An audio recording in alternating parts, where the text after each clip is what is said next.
welcome to Ecom Monthly Intro to American Culture. I'm Heather. And I'm Marcellus.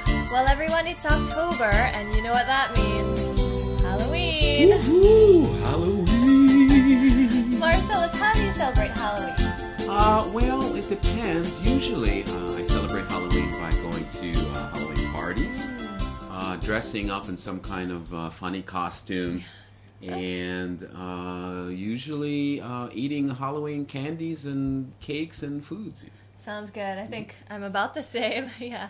On the tree, we have some jack-o'-lanterns. That's right. Are you a big fan of those? Yes, I really like jack-o'-lanterns. I like them because the shape is really interesting, and it just makes me feel like a kid again when I see a jack-o'-lantern. Yeah. I love jack-o'-lanterns, but I was never any good at carving the faces. Oh my God, me either. Yeah. I think I was scared of the knife, maybe. I don't know. But how about costumes? What kind of Halloween costumes are you used to wearing? Well, when I was a kid, the Halloween costume that I remember the most is being a pirate. And then once when I was in high school, I worked at a supermarket and I went to work dressed as a hard rocker. And that was kind of a funny one because I wore a blonde wig and got makeup from the drama department in my high school and changed my skin color, and I was Bon Jovi for a day. Your skin color? That's right. That's a creative costume, Yeah, I must say. It was really funny. I think my best costume was Cleopatra. Really? Yeah, my mother made like a black wig and was all jeweled with necklaces, and Ooh. I was like so sparkly and I felt so beautiful. I'm sure you were lovely, Cleopatra. All right, well, is everyone ready? Yep, let's begin. All right, welcome back. We are in the month of October, and this month's cultural topic is education, and specifically the cost involved in education. Now, related to this, we have three key words. The first key word is scholarship. The second is actually two small keywords, in-state and out-of-state. And the third key word is student loan. Dun, dun, dun.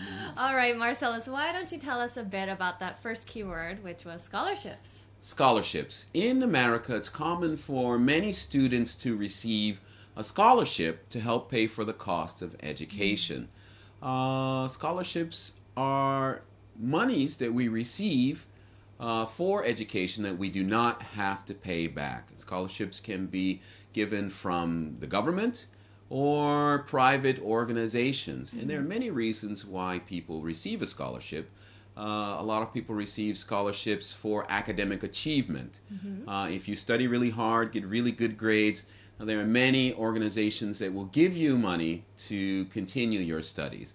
Another reason for receiving a scholarship is because of economic status. If your family unfortunately doesn't make a lot of money, then there's also government scholarships available and private organizations that will pay you money to go to school. And then finally, scholarships based on ethnic status. In order to create a more balanced academic environment, a lot of organizations will give money to minorities, people of color, American Indians, even immigrants, to help them be able to study. Yeah, but you forgot one. Athletics. Athletics. Oh, Yeah, yes. I was actually bad at that. That's why I forgot. We like to give money to those students who excel in a sport. That's right. So that our school can have better athletes and we can win our games and stuff. That's right. Yeah, those are big scholarships. And then second keyword. All right, second was in-state or out-of-state. And this is talking about where you live, okay? So if you go to a private school, generally that's just going to be very expensive. No discounts or anything with that, unless you get a scholarship. But if you go to a public school, and usually this is talking about college or university. If you go to a public school and you live in that state for usually more than a year, you can qualify for in-state status. And that means the tuition, the payment, is going to be much lower. But if you live out of the state or in another country, you will be an out-of-state student, and your tuition and payments will be about 3 times higher. Yeah, so usually in-state college costs about $10,000 for 1 year, and an out-of-state student has to pay about $30,000 or $40,000 a year. Crazy, yeah. Yes. So you're really hoping to get a scholarship in that case. That's right. Now, we're talking about, up until now, costs for university, costs for college.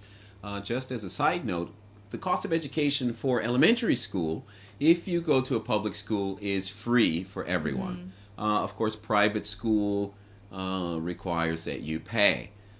For high school, if you go to private high school like I did, then scholarships are available based on academics, based on sports ability, or based on minority status.